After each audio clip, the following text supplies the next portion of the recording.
नमस्कार मित्रांनो. तुम्ही मागील लेक्चरमध्ये आपण 22वं कलम पाहिलं होतं. कुठलं? तर कलम 22मध्ये सांगितलं होतं की निवडणुकीविषयी सांगितलं होतं, निवडणुकीचे दिनांक. तर मित्रांनो, आता आपलं चालू आहे कलम 23-24 तर रद्द करण्यात आलेलं आहे. तर डायरेक्ट 25 आहे मित्रांनो. तर 25 कलममध्ये काय सांगितलेलं आहे? तर त्यामध्ये सांगितले की निवडणुकीची नोटीस. आता निवडणूक दिवसाची नोटीस मी शॉर्टमध्ये लिहिलेलं आहे. तुम्ही पाहू शकता. तुमच्याजवळ असेल, बुक असेल किंवा PDF असेल, तर त्या PDF मध्ये बघा तुम्ही. कलम 25मध्ये सांगितलं आहे, प्रभाग निवडीसाठी निश्चित केलेल्या दिवसाबाबत नोटीस आहे.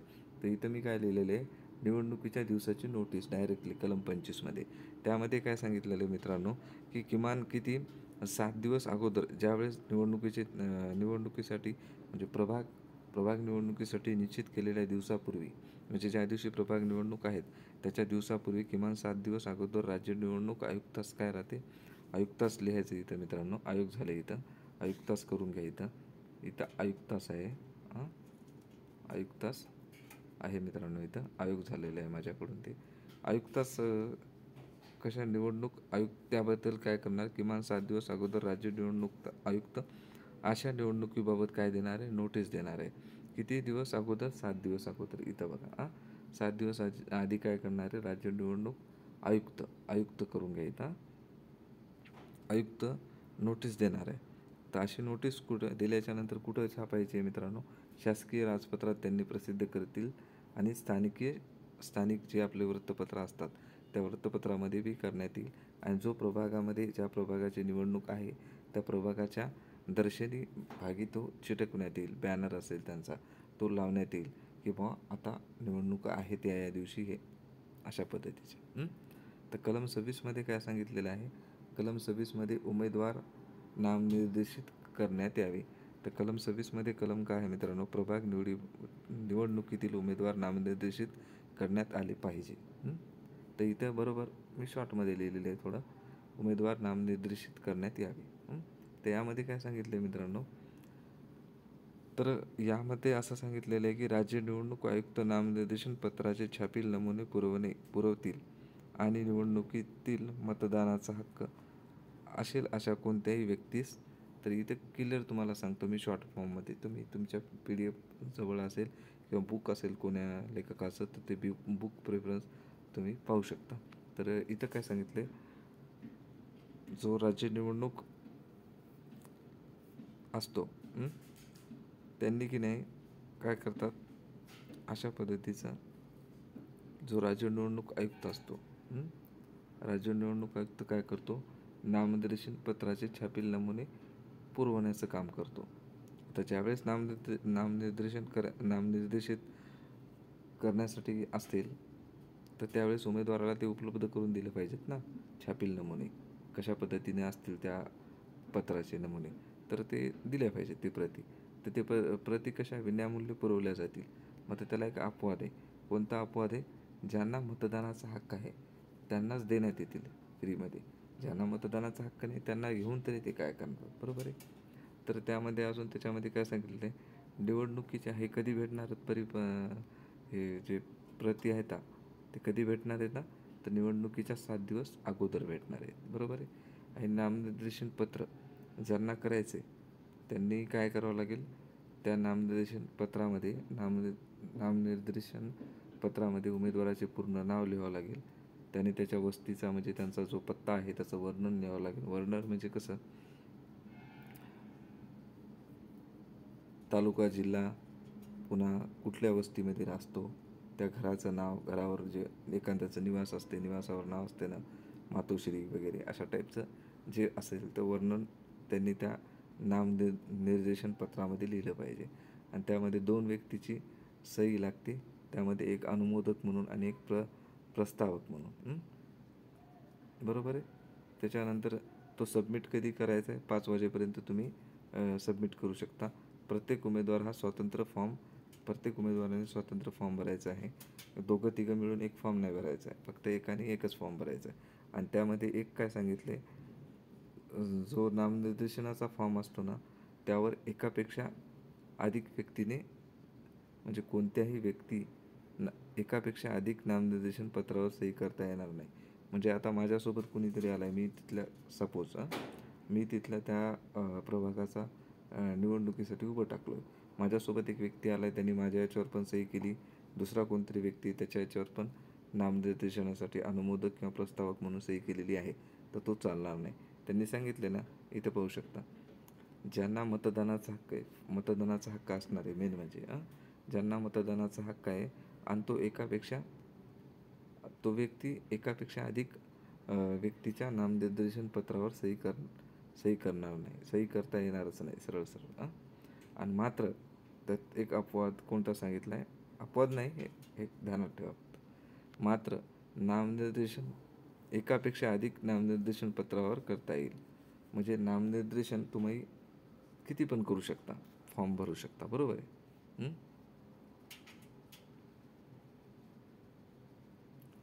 बरोबर आहे. त्याच्यानंतर त्याच्यामध्ये अजून काय सांगितलं आहे की आता हे तुम्हाला ओळखू येणार नाही तरी मी सांगतो. नामनिर्देशन पत्र भरलेत फॉर्म, बरोबर आहे. कुठले विधी अग्राह्य आहेत? विधी अग्राह्य म्हणजे काय? अपात्र. विधी ग्राह्य म्हणजे काय? पात्र झालेले. विधी अग्राह्य, अग्राह्य म्हणजे काय? अपात्र झालेले. तर अपात्र कुठल्या कुठल्या यानं होऊ शकतात कारणानं? कलम 14 नुसार अपात्र होऊ शकतात, कलम 16 नुसार अपात्र होऊ शकतात, आणि कलम 26A अनामत रक्कम जर भरली नाही त्यानं, 26A आहे, 26A जर अनामत रक्कम नाही भरली त्यांनी, अनामत रक्कम जर नाही भरली त्यांनी, तर ते हे होऊ शकतात, काय होऊ शकतात? अपात्र म्हणजे विधी अग्राह्य होऊ शकतात. अशा पद्धतीने तुम्ही, तर चला थोडं अजून पुढे जाऊ. तर त्यामध्ये अशा पद्धतीने विधी अग्राह्य सांगितलेलं आहे.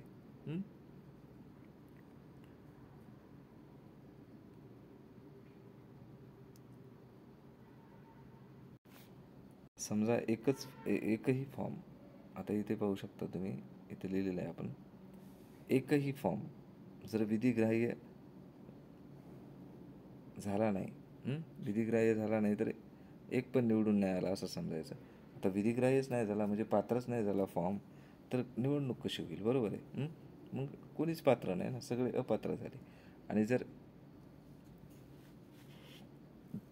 जर एकच फॉर्म विधी अग्राह्य झाला असेल, म्हणजे एकच फॉर्म विधी अग्राह्य झाला असेल, अग्राह्य विधिग्राह्य नाही, विधी अग्राह्य, आणि एकच फॉर्म विधिग्राह्य झाला असेल म्हणजे एकच फॉर्म ॲक्सेप्ट झाला, बाकीचे सगळे अपात्र झाले, तो निवडून आला सरळ सरळ.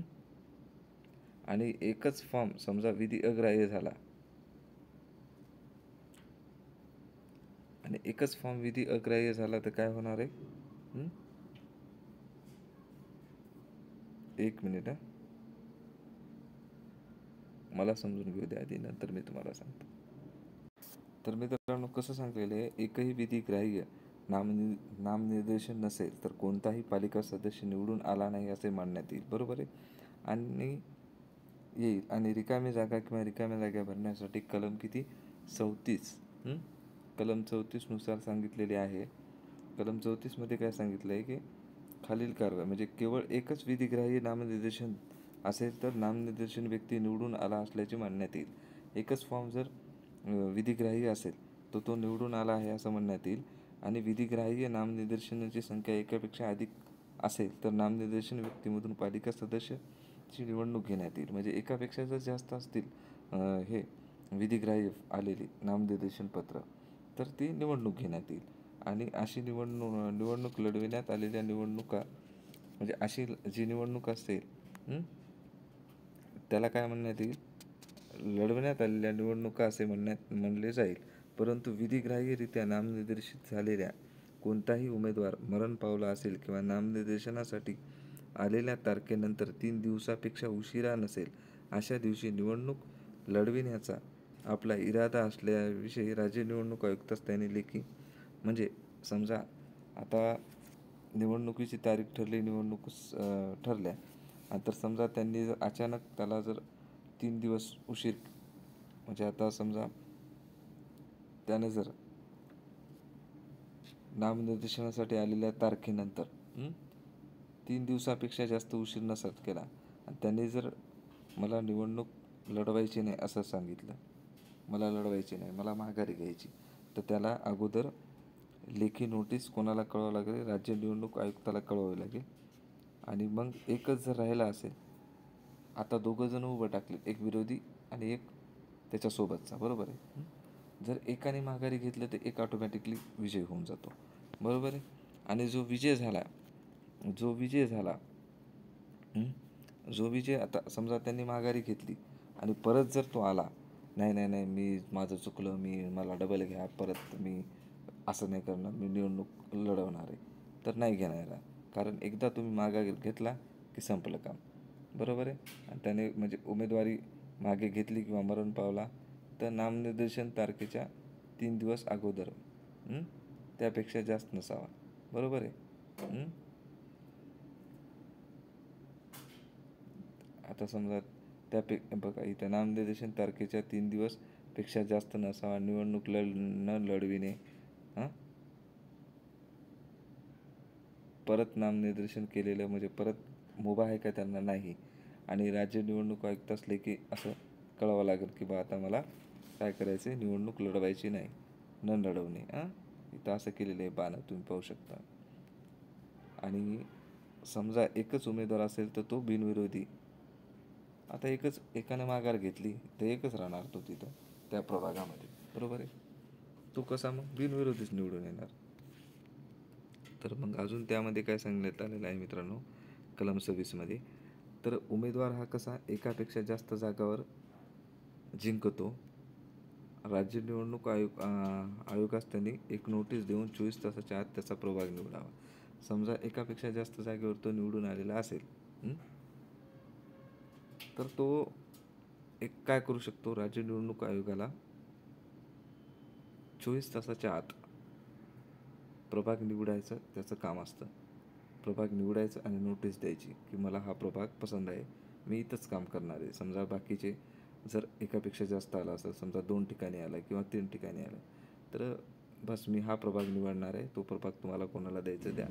मग हा निर्णय त्यांनी त्याचा, मग जर समजा 24 तास जर दिलेत त्याला, 24 तासाच्या आत जर त्याने नाही निवडला, तर मग सरळ सरळ कोण निवडणार? हे राज्य निवडणूक आयोग निवडणार.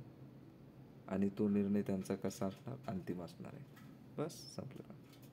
त्यानंतर आता पुढे काय मित्रांनो, समजलं ना? परत एकदा सांगतो, ऐका, कारण का आता थोडंसं मी पण गोंधळलं होतो इथं. आता तुम्ही इथे पाहू शकता मित्रांनो, ज्यावेळेस नामनिर्देशनाचा फॉर्म भरायचा असतो, मला हे प्रोनाऊन्स करता येणार आहे, समजून घ्या. नामनिर्देशनाचा ज्यावेळेस फॉर्म भरायचा असतो, त्यावेळेस राज्य निवडणूक आयुक्त काय करतो, त्या पत्राचे छापील नमुने तुम्हाला पुरवतो. आता ज्यावेळेस नामनिर्देशनाचे जे फॉर्माचं पत्र असतं त्याचा प्रती पुरवतो. आणि तो कसे असतात, ते प्रती विनामूल्य असतात. आणि मग आता ते प्रती फक्त कोणाला देतात? ज्यांना मतदानाचा हक्क आहे त्याच व्यक्तीला ते प्रती दिल्या जातात. आणि हे प्रती कधी भेटतात? तर निवडणुकीच्या 7 दिवस अगोदर तुम्हाला ते प्रती दिल्या जातात. आणि हे नामनिर्देशन पत्रामध्ये काय करावं लागतं, उमेदवाराला पूर्ण नाव लिहावं लागतं. त्यामध्ये वस्तीचं पत्ताचं वर्णन करावं लागतं. उदाहरणार्थ या गल्लीमध्ये राहते, हा घर क्रमांक आहे, हा घराचं नाव हे आहे, उदाहरणार्थ मातोश्री असेल, काही पण असेल, छत्रपती, काही जे छत्रपती निवास असेल किंवा कुठलं पण निवास असेल, ते निवासाचं नाव दिलं पाहिजे, घराचा पत्ता दिला पाहिजे, व्यवस्थितरित्या वर्णन केलं पाहिजे, पाण्याच्या टाकीजवळ वगैरे अशा पद्धतीनं. आणि 2 व्यक्तीचं काय लागणार आहे, त्याला म्हणजे सही लागते 2 व्यक्तीची. त्यामध्ये एक अनुमोदक आणि एक प्रस्तावक म्हणून लागते. आणि त्यावर सही करायची म्हणजे त्या व्यक्तीने, 2 व्यक्तींनी. नाही, सबमिट कधीपर्यंत करता येतं? सायंकाळी 5 वाजेपर्यंत, बरोबर आहे. 5 वाजेपर्यंत म्हणलं आहे. प्रत्येक उमेदवाराने स्वतंत्र फॉर्म भरणे गरजेचे आहे. मात्र ज्या 2 व्यक्ती लागतात मित्रांनो, ते व्यक्ती कसे असावे, मात्र त्यांना की नाही मतदानाचा हक्क असेल तेच व्यक्ती त्या अनुमोदक म्हणून सही करू शकतात, अनुमोदक आणि प्रस्तावक म्हणून, बरोबर आहे. कोणताही व्यक्ती एकापेक्षा अधिक नामनिर्देशन पत्रावर म्हणजे एकापेक्षा जास्त नामनिर्देशन पत्रावर त्या व्यक्तीला सही करता येणार नाही. एका नामनिर्देशन पत्रावर एकाला सही करता येते, बरोबर आहे. मात्र काय सांगितलं इथं, नामनिर्देशन पत्र एकापेक्षा अधिक,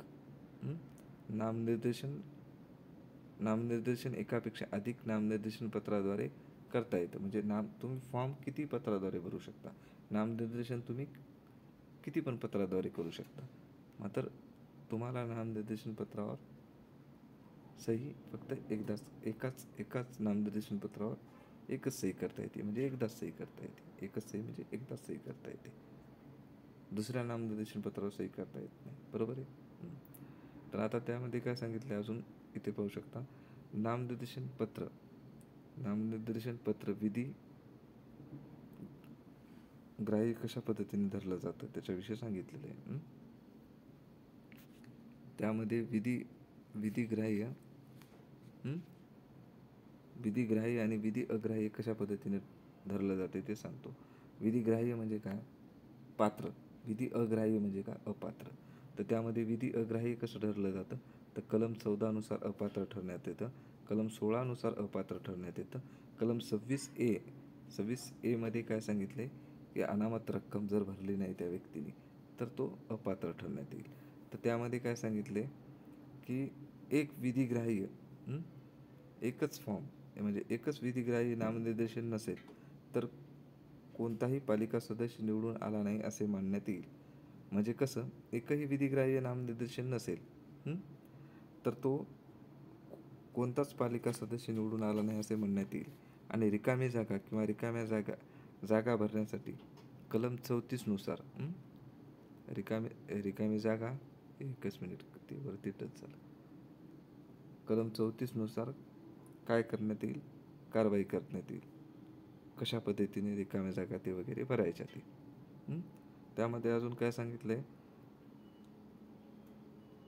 केवळ एकच विधिग्राह्य नामनिर्देशन असेल तर नामनिर्देशन व्यक्ती निवडून आला आहे असे म्हणण्यात येईल. म्हणजे एकच विधिग्राह्य, एकच पात्र असेल तर तो निवडून आला आहे असं म्हणण्यात येईल. आणि विधिग्राह्य नामनिर्देशन संख्या म्हणजे विधिग्राह्य नामनिर्देशनाची संख्या जर एकापेक्षा जास्त असेल, म्हणजे जास्त व्यक्ती जर विधिग्राह्य म्हणजे पात्र असतील तर काय होईल? त्या पालिका सदस्याची निवडणूक घेण्यात येईल आणि अशा निवडीस काय म्हणतात? निवडणूक लढवण्यात आलेल्या निवडणुका असे संबोधण्यात येईल. बरोबर आहे. मग आता असं संबोधण्यात येणार की मग परंतु विधिग्राह्यरित्या नामनिर्देशित झालेल्या कोणताही उमेदवार जर मरण पावला, आता समजा फॉर्म भरलेला आहे आणि तो व्यक्ती जर मरण पावला असेल किंवा निवडणूक न लढविण्या म्हणजे त्यांनी माघार घेतली, जर ते उमेदवार जर त्यांनी मागे घेतला किंवा उमेदवारी मला निवडणूक नाही लढवायची, मला माघारी घ्यायची, तो स्वतः मरण पावला असेल तर त्याचं कसं असते, ज्यांना मागं घ्यायची नामनिर्देशनाची हे फॉर्म म्हणजे मला आता निवडणूक नाही लढवायची, फॉर्म तर भरला आहे त्याने पण आता फॉर्म मागं घ्यायचा तर तो कसं घ्यावं लागेल? तर 3 दिवस आधी म्हणजे नामनिर्देशन आज केलं तर त्या तारखेनंतर 3 दिवस, जास्तीत जास्त 3 दिवस नंतर तुम्ही 3 दिवसापेक्षा जास्त नसावं तुम्ही माघारी घेऊ शकता. का तर मला निवडणूक लढवायची नाही म्हणून. बरोबर आहे. आणि मग निवडणूक लढवायची नाही म्हणून जर तुम्ही फॉर्म परत घेतला आणि परत फॉर्म घेतल्याच्या नंतर अजून तुम्ही परत म्हणलात मला नाही मला डबल निवडणूक लढवायची होती किंवा त्यांना कोणी सपोर्ट केला, लढव की कशाला मागं घेतोस तू, मी आहे लढवतो असं जर म्हटलं तर ते परत आलं तर त्याला परत मुभा नाही. एकदा तुम्ही फॉर्म मागं घेतला संपलं, इथं चुकीला माफी नाही. आणि ही एकापेक्षा जास्त निवडणूक झालं त्याच्यानंतर इथं कुठं नोटीस कोणाला द्यावं लागते? राज्य निवडणूक आयुक्ताला अगोदर सांगावं लागतं किंवा मला निवडणूक लढवायची नाही. बरोबर आहे. आणि समजा एकच उमेदवार जर राहिला, त्या उमेदवाराने जर माघारी घेतली, आता माघारी घेतल्याच्या नंतर तिथे एकच उमेदवार राहणार ना, तर मग तिथं तो बिनविरोधी निवडून येणार. बरोबर आहे. आणि जर समजा ते झालं, उमेदवाराने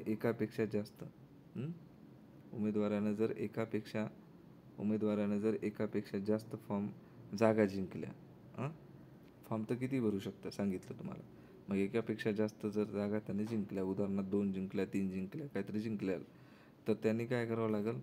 24 तासाच्या आत त्यांना कळवावं लागेल की 24 तासाच्या आत त्यांना प्रभाग निवडावा लागेल. जर प्रभाग नाही निवडला तर काय करणार? राज्य निवडणूक आयुक्तांना नोटीस देणार म्हणजे राज्य निवडणूक आयोगाला त्यांनी नोटीस देऊन 24 तासाच्या आत कळवावं लागेल की बा आम्ही हा मतदारसंघ निवडला आहे, प्रभाग निवडला आहे. आणि जर असं नाही केलं तर मग स्वतः कोण देणार निर्णय? राज्य निवडणूक आयोग देणार. हा निर्णय कसा होणार? अंतिम असणार. अशा पद्धतीने आपलं कलम 26 संपलेलं आहे. तर कलम आता 27 चालू आहे. आपलं 26A चालू आहे. कलम 26A मध्ये काय सांगितलेलं आहे मित्रांनो? कलम 26A मध्ये सांगितले, तुम्ही पाहिलं असेल तर पाहू शकता. 26मध्ये कलमामध्ये तुम्हाला जवळपास 1.5 पानायचं आहे. तर मी तुम्हाला एकदम शॉर्टमध्ये किती एक आपलं अर्ध पान पण नाही भरत एवढं कमी प्रमाणात मी तुम्हाला हे करून दिलेलं आहे. तर आपला चला चौथा, कारण वेळ नाही आपल्याकडे. 26A कलम पाहायचं आहे आपल्याला. 26A मध्ये काय सांगितले की उमेदवारांनी अनामत रक्कम ठेवणे. आता उमेदवाराला अनामत रक्कम तर ठेवावीच लागते काही ना काही निवडणूक लढवायची म्हणजे. तर निवडणूक अधिकाऱ्याकडे ठेवावं लागते. ती किती? 5,000 रुपये मित्रांनो, जास्त नाही, 5,000 रुपये.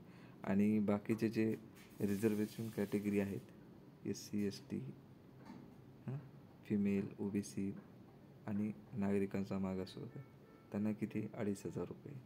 आणि एकापेक्षा जास्त फॉर्म भरले असेल तर स्वातंत्र्य फीची गरज आहे का? नाही. SC ST असेल किंवा महिला असेल किंवा OBC असेल किंवा नागरिकांचा मागासवर्ग असेल त्यांना किती? 2,500 रुपये फी आहे. आणि निवडणूक अधिकारी असतील, निवडणूक अधिकाऱ्याकडे किती? तशी 5,000 आहे, पण जे राखीव प्रवर्ग आहेत त्यांच्यासाठी 2,500 आहे निवडणूक फीस आहे ती. म्हणजेच उमेदवारांना अनामत जी रक्कम आहे ती भरायची आहे. अनामत रक्कम डिपॉझिट म्हणजे परत कधी होईल तर ते व्यक्ती जर निवडून आला असेल किंवा नामनिर्देशनानंतर, म्हणजे नामनिर्देशन फॉर्म भरला आहे, वरी बघितलं ना आपण कलम 26मध्ये, बरोबर आहे. 26मध्ये पाहिलं ना, आता हे 26A चालू आहे.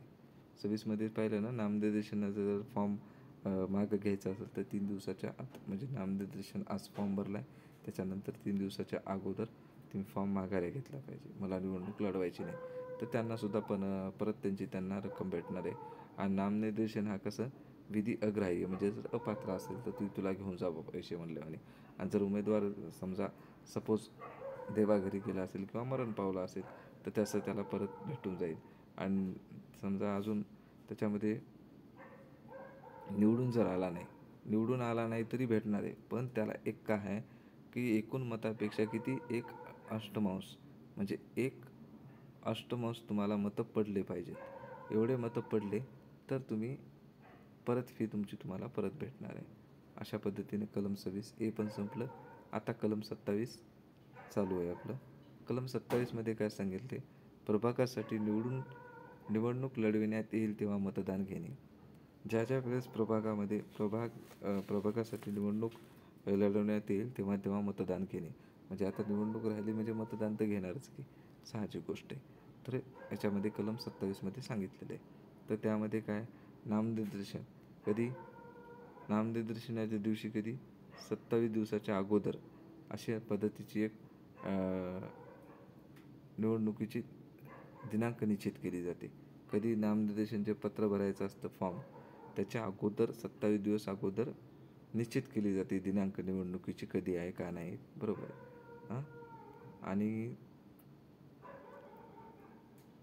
अशा पद्धतीने जी निवडणुकीची दिनांक निश्चित केली त्या अगोदर, निवडणूक दिनांकाच्या निश्चित म्हणजे त्या अगोदर 3 दिवस काय केलं जातं की नामनिर्देशन जे असतं, नामनिर्देशन व्यक्तीचे नाव, घराचा पत्ता, वर्ण सर्व काही तुम्हाला ते द्यावं लागेल.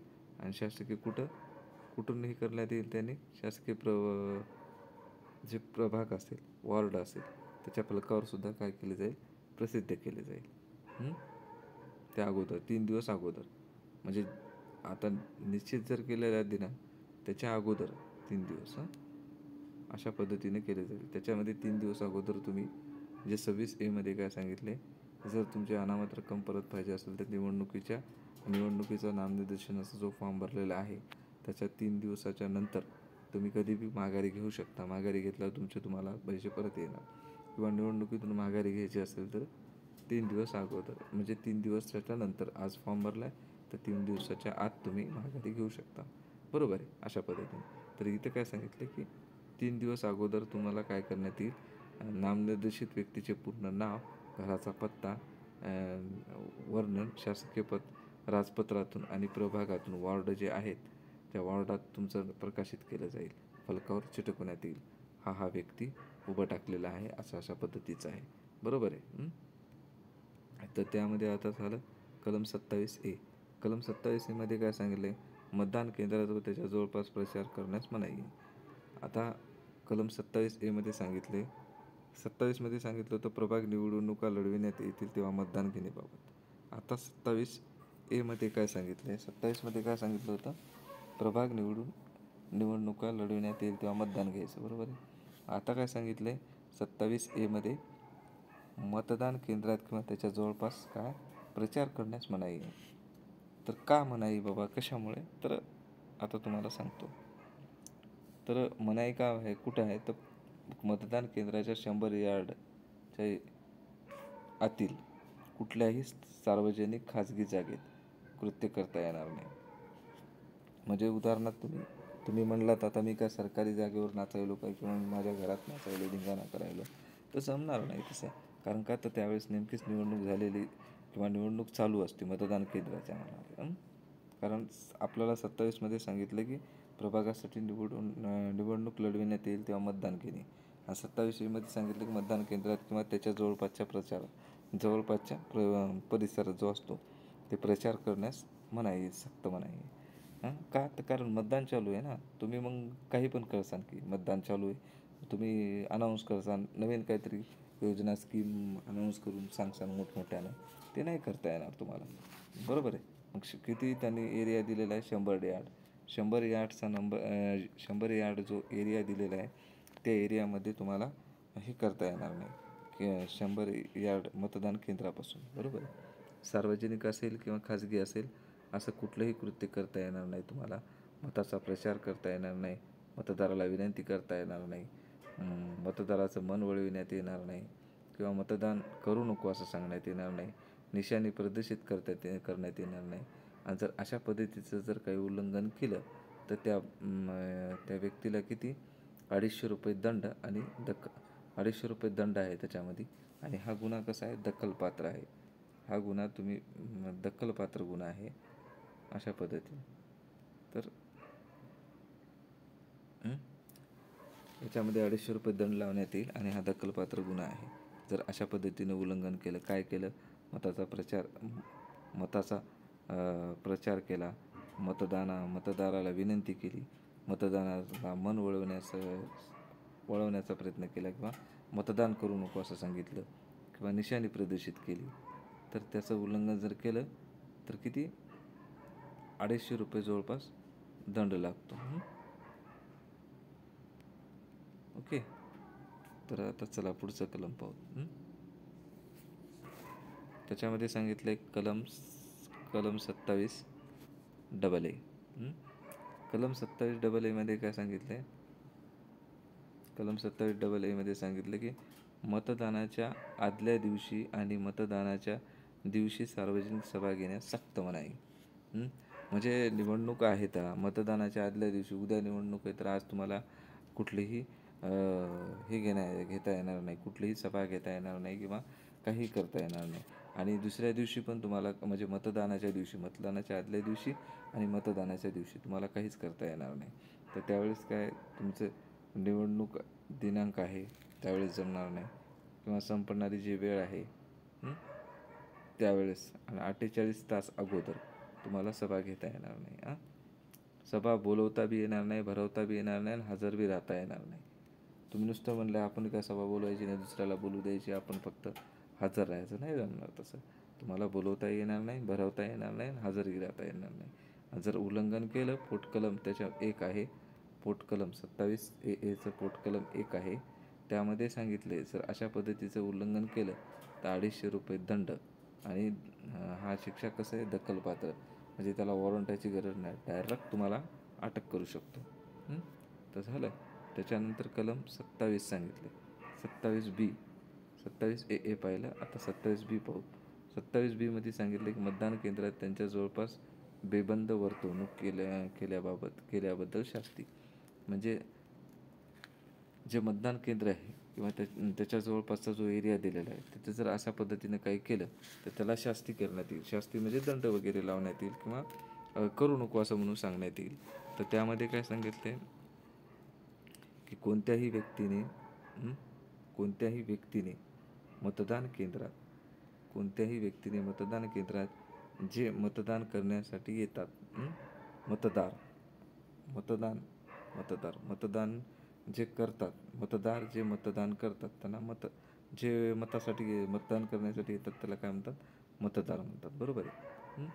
आणि मतदार अधिकाऱ्याला म्हणजे जो अधिकारी बसलेला असतो त्याच्या कामामध्ये जर अडथळा आणणार नाही याची त्यांनी दखल घेतली पाहिजे. आता मतदानासाठी आलाय मतदार म्हणून तर त्यांनी मतदान करायचं आणि गपचूप जायचं. त्याला त्रास व्हायचा अधिकाऱ्याला असं वागायचं नाही. आणि समजा तिथल्या एरियामध्ये कोणी DJ लावला, म्हणजे DJ म्हणजे काय, ध्वनिक प्रेक्षक, त्याची सार्वजनिक जागा असो की म्हणजे सार्वजनिक नसती कोणाची जागा, पण सार्वजनिक जागा सर्वांचीच असते. बरोबर आहे. खाजगी जागा असेल, त्याची वैयक्तिक जागा असेल, खाजगी किंवा वैयक्तिक जागा जरी असेल तर तू तिथं ते वाजवू शकत नाही. DJ असेल किंवा गाण्याचं कुठला बी ध्वनिक प्रेक्षक असेल, बरोबर आहे, वाजवू शकत नाही. ओरडू शकत नाही बेबंद पद्धतीने, कसा बी किंचाळा वगैरे मारू शकत नाही. तर अशा पद्धतीनं उल्लंघन करत असेल जर केंद्रप्रमुखाला वाटलं बा काहीतरी करतोय ते, तर केंद्रप्रमुख काय करू शकतो? पोलीस अधिकाऱ्याच्या अन्वये त्याला अटक करायला सांगू शकतो. हां. आणि जर त्याच्यामध्ये सांगितलं पोटकलम 1 मध्ये, कुठल्या? कलम 27B मध्ये, कलम 27B मध्ये सांगितले, त्याचे पोटकलम 1 आहे. त्यामध्ये सांगितले की पोलीस अधिकारी बळाचा वापर करून सर्व साहित्य जप्त करून घेऊ शकतात आणि 250 रुपये हा दंड लावून हा दखलपात्र गुन्हा आहे. आणि अपप्रेरणा जरी दिली, अरे वाजव, काय होत नाही, वाजव, ओरड, असं जरी म्हणलं तर त्याच्यावर सुद्धा गुन्हा दाखल होईल. तर चला संपलं अशा पद्धतीने आपलं. आता तर कलम 27C चालू आहे. कलम 27C मध्ये काय सांगितलं आहे? मतदान केंद्रावरील गैरवर्तणुकीसाठी शास्ती. आता हे मतदान केंद्रावरचे आहे मित्रांनो. त्याच्यामध्ये काय सांगितले? मतदान अधिकाऱ्याला व्यत्यय आणणे कामामध्ये त्याच्या. मतदान अधिकारी आहे जे केंद्रप्रमुख, जे मतदान केंद्र अध्यक्ष असतील, नियुक्त अधिकारी असतील किंवा पोलीस अधिकारी असतील, त्यांच्या कामामध्ये म्हणजे त्या अधिकाऱ्याला कुठला व्यत्यय आणायचा नाही. आणला असं मतदान केंद्रात घालून म्हणजे येईल, म्हणजे मतदान केंद्रात घालून देईल, मतदान केंद्रातून त्यांना काय करून घालून देईल, म्हणजे हाकालून देईल, एकदम बाहेर काढून टाकेल मतदान केंद्रातून. मत देऊ दे, मत देण्यासाठी आलं असेल तर मत देऊ द्यायचं आणि बाहेर काढायचं त्यांना. जर त्यांनी मत केलं आहे आणि परत डबल जर आला आहे तो, असं कुणाच्या म्हणजे केंद्राध्यक्षाच्या बिना परवानगीने जर आतमध्ये आला तर त्याच्यावर जर पुन्हा प्रवेश केला तर त्याला किती? 250 रुपये दंड लावण्यात येईल. आणि हा गुन्हा कसा आहे? दखलपात्र आहे. म्हणजे बिनधास्त अटक करू शकतात, त्याला वॉरंटची गरज नसते. आणि आता कलम 28B मध्ये, कलम 28B डबल आलं का? 1 मिनिट बघूत बरं.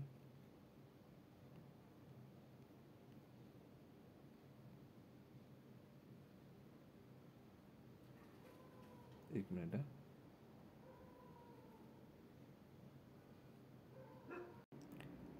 मित्रांनो, कलम 28 राहिलेला आहे मित्रांनो आपल्याकडून चुकून. तर कारण काय झालं, कलम 27C झाले. 27C झाल्याच्या नंतर मित्रांनो डायरेक्टली कलम कोणता आहे? कलम 28 आहे. तर 28 विसरून राहिलेलं आहे. तर 28 कलम B आलेलं आहे. तर कलम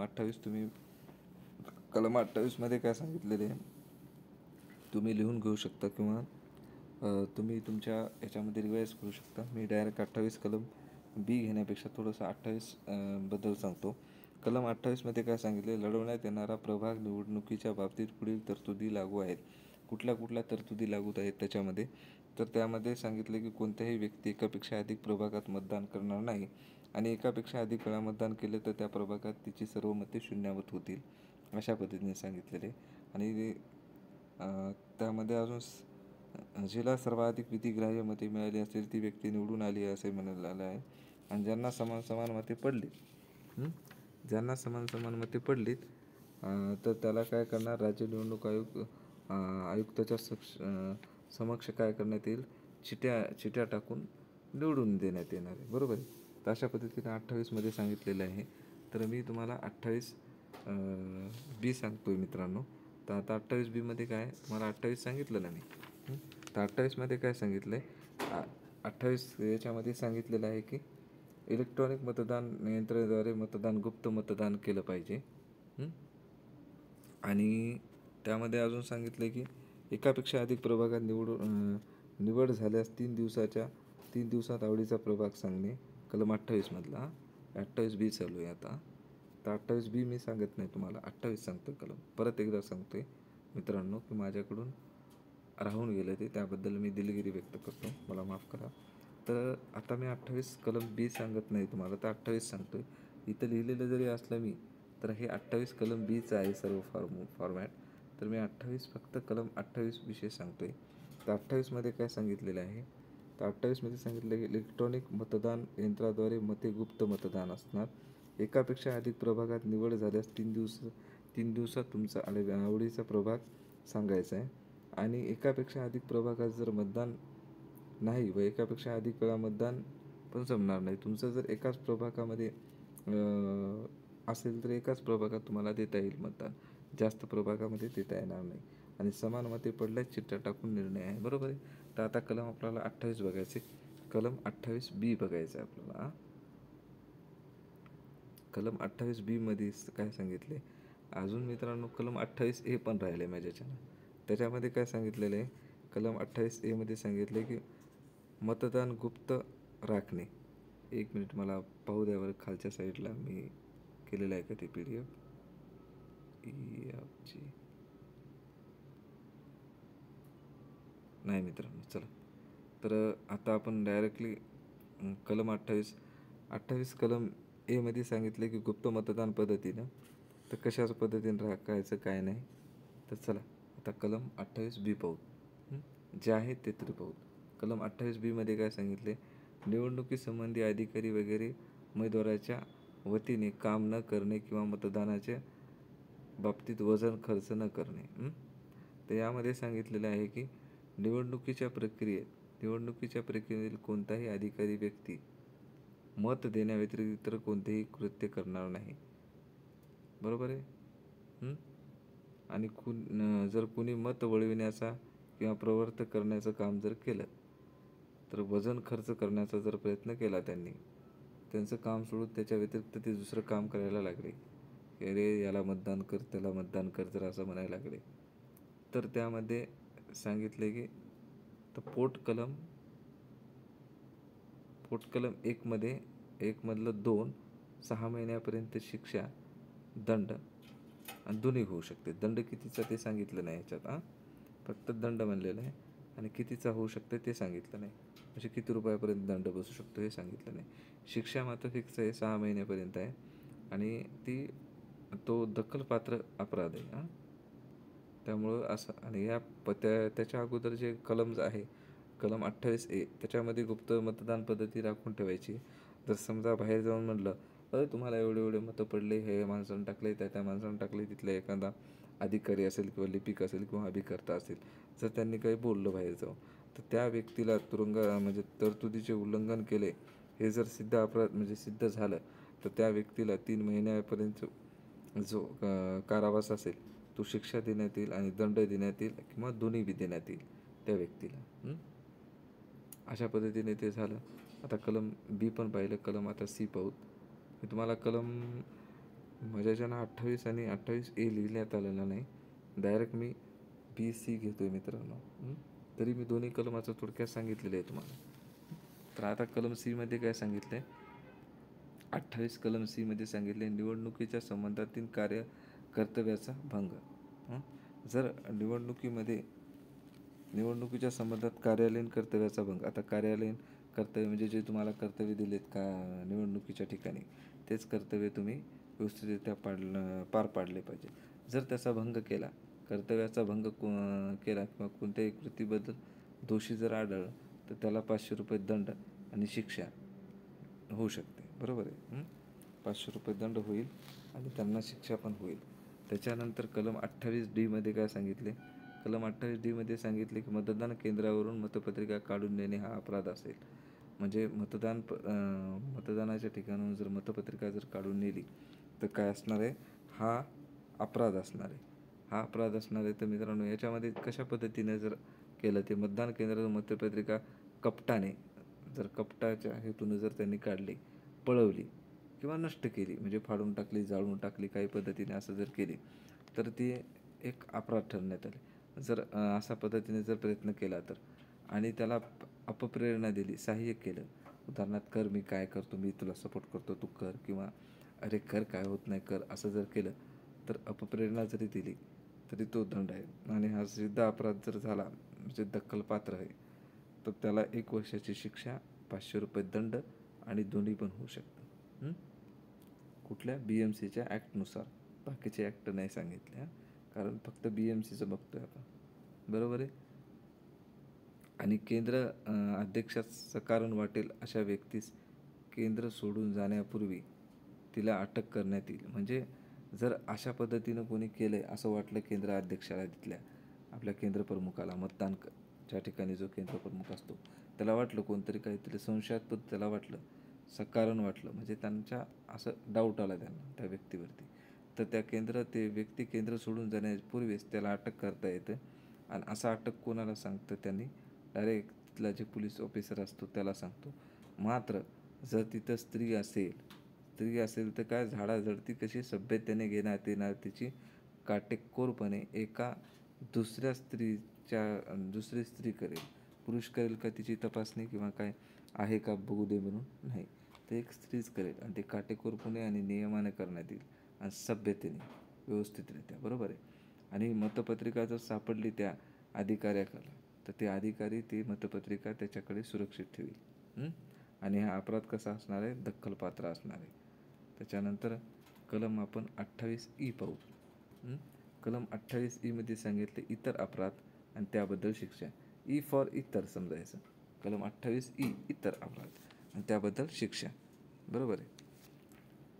जो कोणताही व्यक्ती निवडणुकीच्या वेळी नामनिर्देशन पत्रात कपटाने खराब नष्ट करेल, म्हणजे समजा निवडणुकीच्या वेळेस जो कोणताही व्यक्ती असेल, बरोबर आहे, तो जर कपटाने नष्ट करत असेल नामनिर्देशन पत्र, ज्यांनी फॉर्म भरला आहे त्याचं पत्र, जर तिथला कोणी जो अधिकारी असेल तो, किंवा तिथला कर्मचारी असेल, किंवा कोणी व्यक्ती असेल, तो जर अशा पद्धतीने खराब करण्याचा प्रयत्न करत असेल कपटाने नामनिर्देशन पत्र जर कपटाने खराब किंवा नष्ट करत असेल तर त्यास कशा पद्धतीने, तर राज्य निवडणूक आयोगाने दिलेल्या यादी, नोटीस, कागदपत्रे खराब करणे, नष्ट करणे, जे राज्य निवडणूक आयुक्ताने दिलेले असतील, जे यादी असेल, मतदान यादी असेल किंवा नोटीस असेल किंवा कागदपत्रे असेल, खराब करेल किंवा नष्ट करेल.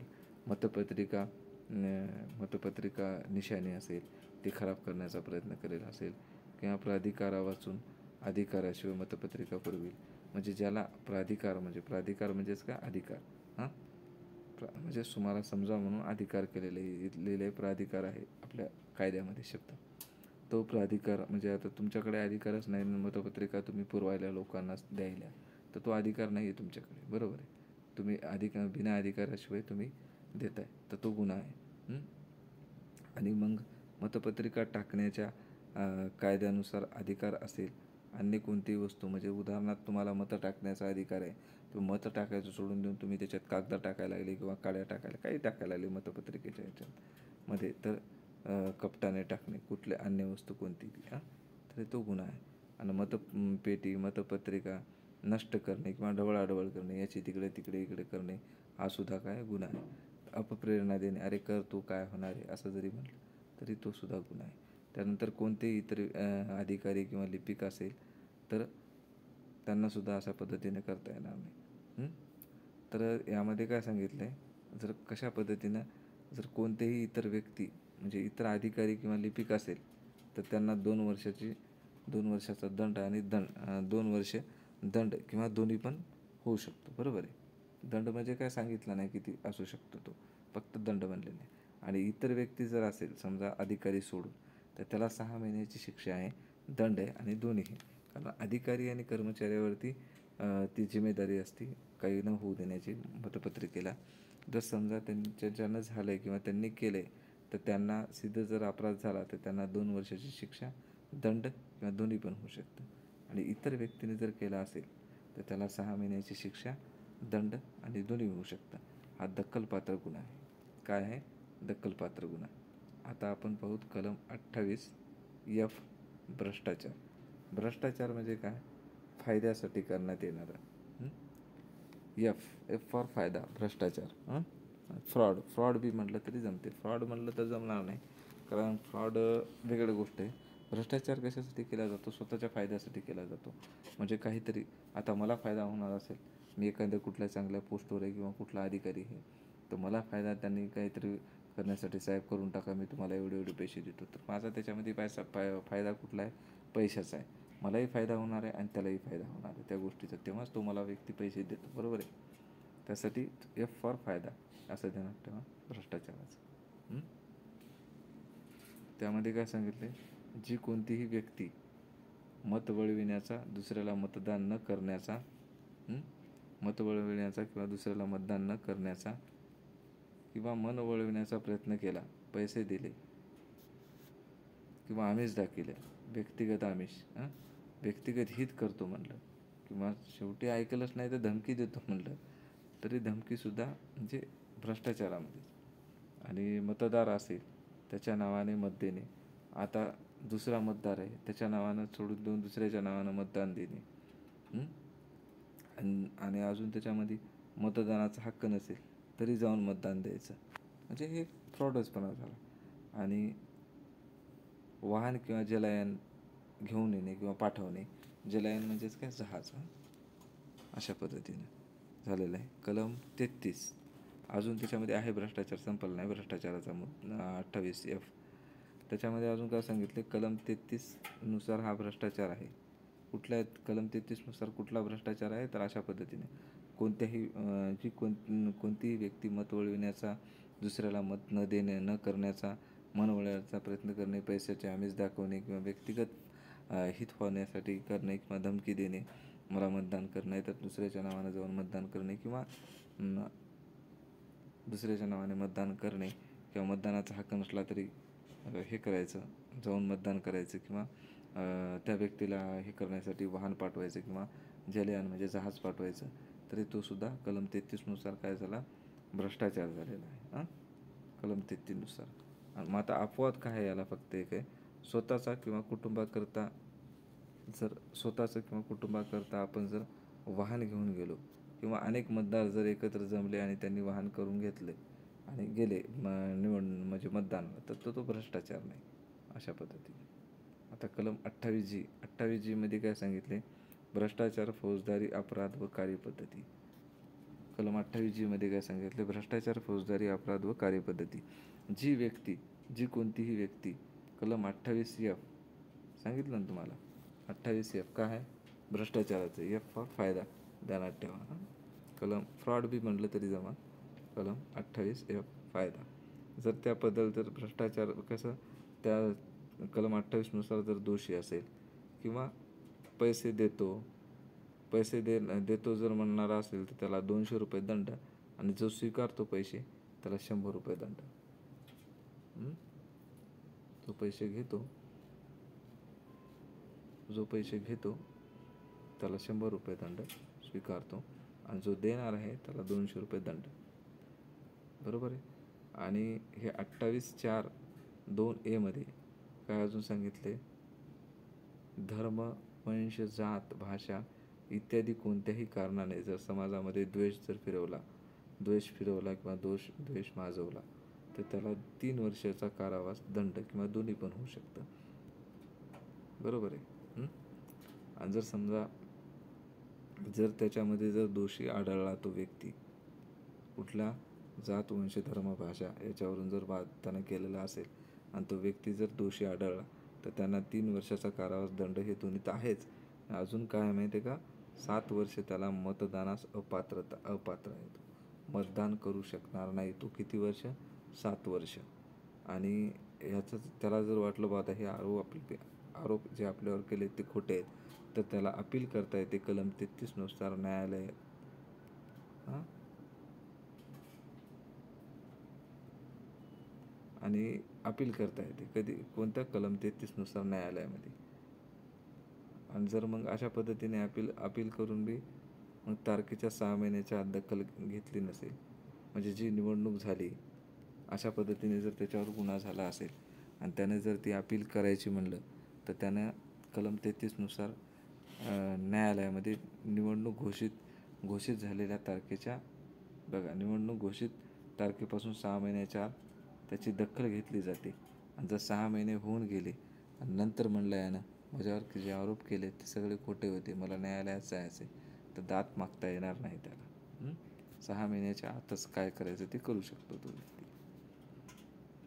आता कलम 28 आपल्याला पाहायचं आहे. 28 एच फॉर काय आहे मित्रांनो? हॉट म्हणजे काय? आपत्कालीन परिस्थिती, एकदम भयानक परिस्थिती आली, हां, हॉट आला, एकदम हॉट सीझन आला किंवा काही झालं, हॉट एमर्जन्सी,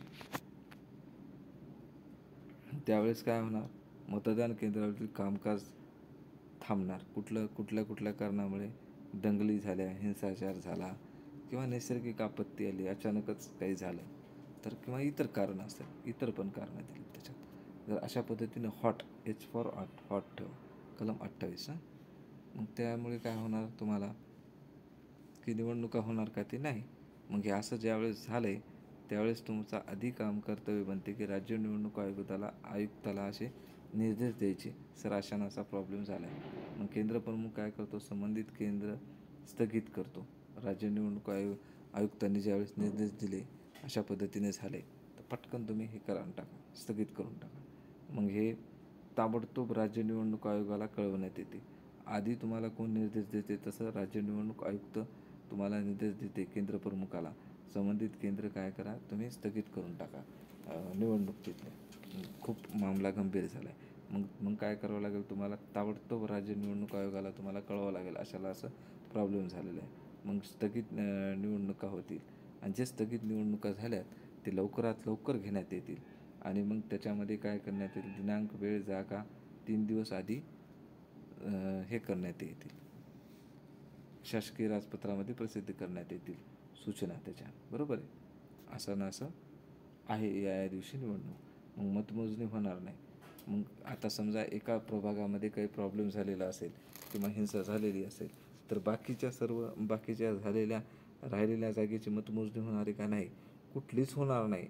ही निवडणूक होईल आणि ही निवडणूक झाल्याच्या नंतर मगच त्या निकालाबरोबर सगळे निकाल लावले जातील, अशा पद्धतीने. समजलं? आता कलम 28I. कलम 28I मध्ये काय सांगितलेलं आहे मित्रांनो? मतपेट्या नष्ट करणे किंवा वगैरे झाले असतील तर त्या,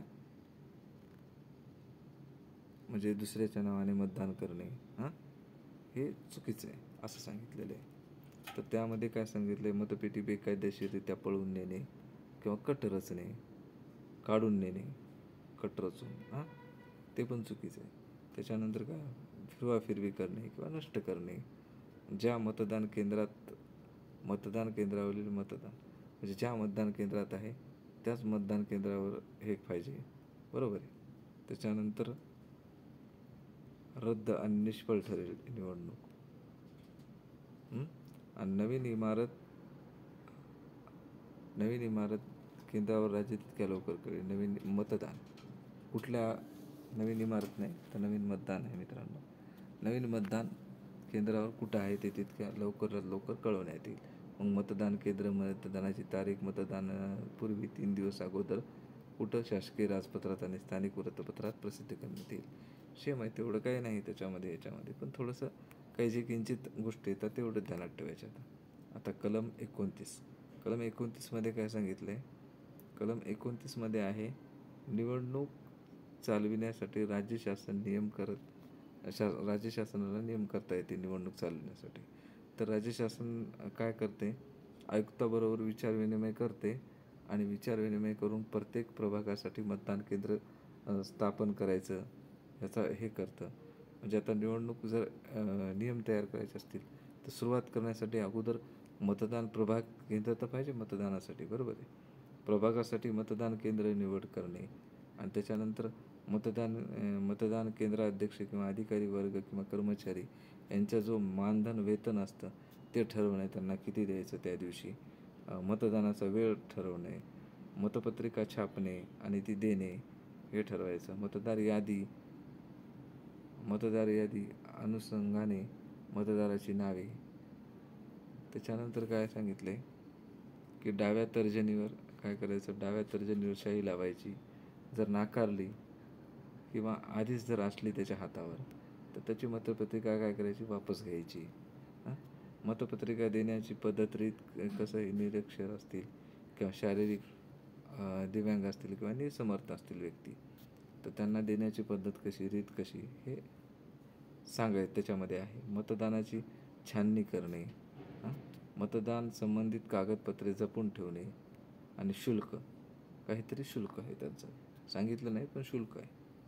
त्याच्यानंतर कलम काय केलेलं आहे, 31A कलम 30A 31 आणि 31A कलम हे सगळं रद्द करण्यात आलेले आहेत, वगळण्यात. त्याचे काही घेणे देणं नाही, पण एक सांगितलं.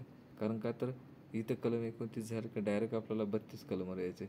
मग अजून आपल्या कन्फ्युजन राहू नये म्हणून इथं लिहून ठेवलेले आहे की बुवा तर रद्द झालेले आहेत. ते रद्द नाही झालेत आता ते लिहिण्यात नाही आले माझ्यानं. कलम 32मध्ये काय सांगितले, कलम 32मध्ये सांगितले की निवडणुकीचा निकाल घोषित करणे. कलम 32मध्ये सांगितले निवडणुकीचा निकाल घोषित करणे आणि निवडून आलेल्या त्यांची मताची संख्यासुद्धा सांगणे. बरोबर आहे, अशा पद्धतीने. दुसरं काय नाही त्यामध्ये. कलम 33मध्ये सांगितलं आहे की लघुवाद न्यायालयाच्या मुख्य न्यायाधीशाची निवडणूक. म्हणजे याच्यामध्ये काय सांगितलं की लघुवाद न्यायालयाच्या मुख्य न्यायाधीशाने निवडणूक, म्हणजे त्याच्यामध्ये काय करायचं आहे, आता समजा सपोज कलम 33मध्ये काय सांगितलेलं आहे की लघुवाद न्यायालयाच्या मुख्य न्यायाधीशाने निवडणूक, म्हणजेच काय करायचं आहे, लघुवाद न्यायालयाच्या मुख्य न्यायाधीशाने निवडणूक अर्जाची सुनावणी करणे आणि निकाल काढणे एवढं काम आहे त्याच्या कलम 33मध्ये. तर त्याच्यामध्ये काय करायचं, अर्जाचे खाली लिहिलेलं आहे ना, बघा तुम्ही, मी म्हटलं तेव्हा एक पॉईंटच वाटलं मला. त्याच्यामध्ये काय सांगितले कलम 33मध्ये, लघुवाद न्यायालयाच्या मुख्य न्यायाधीशाने निवडणूक अर्जाची सुनावणी करणे आणि ते निकालात काढणे. तर त्यामध्ये काय सांगितले, पालिका सदस्य, नगरसेवक, जे नगरसेवक असतील त्यांच्या पात्रतेत काही वाद असेल तर तो वाद सोडवणे. आणि नगरसेवक म्हणजेच पालिका सदस्य नामनिर्देशन विधी अग्राह्य झाले, विधिग्राह्य नाही विधी अग्राह्य, जर त्याचा नामनिर्देशन फॉर्म जर अपात्र झाला असेल तर त्याच्यानंतर अयोग्य मतदान झालं असेल, मतदान घेतलं असेल म्हणजे मतदान नाकारलं असेल कोणाचं अयोग्य पद्धतीने, ते पण अयोग्य आहे. त्यानंतर इत्यादी कारणामुळे निवडणुकीमध्ये काही आक्षेप असतील तुमचे किंवा 28F तुम्हाला जे भ्रष्टाचार सांगितलं आहे त्या भ्रष्टाचारानुसार तुमचे काही तक्रार असतील, आक्षेप असतील, त्याच्यानुसार मतदान यादी नावे, मतदार यादीवरून काही अडचणी आल्या असतील तुम्हाला, त्याच्या तक्रारी असतील, आक्षेप असतील, तुम्ही घेऊ शकता. कलम 28K मध्ये काय सांगितले की निकालाची यादी प्रसिद्ध 10 दिवसाच्या आत अर्ज करावा लागेल तुम्हाला. बरोबर आहे, निकाल ज्यावेळेस प्रसिद्ध होतील त्याच्या 10 दिवस आधी तुम्हाला अर्ज करावा लागेल. कुठं, न्यायालयामध्ये. जर तुमचं काही म्हणणं मांडायचं असेल वरीलपैकी जे हे सांगितलेलं आहे तुम्हाला, जे पालिका सदस्य नगर पात्रतेत वाढ असेल किंवा नगरसेवक विधी अग्राह्य असतील किंवा जे तुमच्या अयोग्य मतदान झालं आहे असं वाटत असेल किंवा 28F अंतर्गत तुमच्या भ्रष्टाचाराचे आरोप असतील किंवा अशा पद्धतीने जे काय असेल ते 10 दिवसाच्या आत तुम्हाला कोणत्या कलमानुसार, कलम 28K नुसार निकालाची यादी प्रसिद्ध झाल्याच्या नंतर 10 दिवसात, प्रसिद्धीच्या 10 दिवसाच्या आत, बरोबर आहे, प्रसिद्धीच्या 10 दिवसाच्या आत तुम्हाला निकालाची यादी प्रसिद्ध झाली की त्याच्या 10 दिवसाच्या आत तुम्हाला अर्ज करावा लागेल न्यायालयामध्ये. जर करायचं असेल तर 500 रुपयाची त्याची फी आहे, म्हणजे अनामत रक्कम जी आहे, किंवा सरकारी रोखे किंवा बॉन्ड द्यायचे तुम्हाला 500 रुपयापर्यंत. बरोबर आहे. मग त्याच्यामध्ये काय सांगितले की न्यायालयाचा जो निर्णय असेल, न्यायालयाचा निर्णय कसा असेल, निवडणूक विधिग्राह्य निकाल कायम ठेवण्यात येईल. विधिग्राह्य जर निवडणूक झाली असेल तर तो कायम ठेवण्यात येईल. अपात्र असेल असं दिसून आलं तर ते असं जर दिसून आलं त्यांना तर ते अपात्र असेल. निवडणूक चुकीचे किंवा अयोग्य आहे तर ते सरळ सांगतील की बा ही अशी निवडणूक काय करण्यात येईल, रद्द केली जाईल त्यांनी सांगितलं. किंवा उमेदवार अपात्र आहे, उमेदवार अपात्र आहे, बरोबर आहे, तर उमेदवारच रद्द केला जाईल. उमेदवार जर अपात्र असेल तर उमेदवाराच रद्द केला जाईल. प्रभाग कशाला हे करतील रद्द पूर्ण, बरोबर आहे. आता एखाद्या प्रभागामध्ये 4 जर नगरसेवक असतील उदाहरणार्थ, वेगवेगळ्या याच्या विभागाचे, बरोबर, म्हणजे एका पर्टिक्युलर एरियामध्ये दिलेले आहेत एक 5-10 नगरसेवक आहेत आणि त्या एका नगरसेवकानं जर चुकीचं म्हणजे अपात्र असेल तर पूर्ण नगरसेवकाचे करणार का? नाही, फक्त त्याच्या पुरतीच मर्यादित ठेवणार, तोच उमेदवार रद्द करणार, बाकीचे निवडून आलेले त्यावर. दुसऱ्या उमेदवारांना काय करणार, तिथं जो दुसरा उमेदवार असेल त्या ठिकाणचा त्याला तो घोषित करणार, तिथे निवडणूक होणार नाही.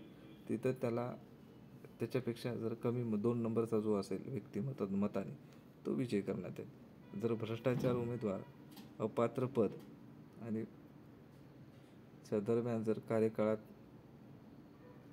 म्हणजे जर भ्रष्टाचाराचे त्याच्यावर आरोप असेल, उमेदवार असेल तो अपात्र असेल आणि त्याला पदादरम्यान कार्यकाळात परत उभे राहता येणार नाही, बरोबर आहे. अशा पद्धतीने हे झालं. तर कलम सांगितले आता कलम 34. कलम 34 मध्ये काय सांगितले, निवडणूक निष्फळ अपात्र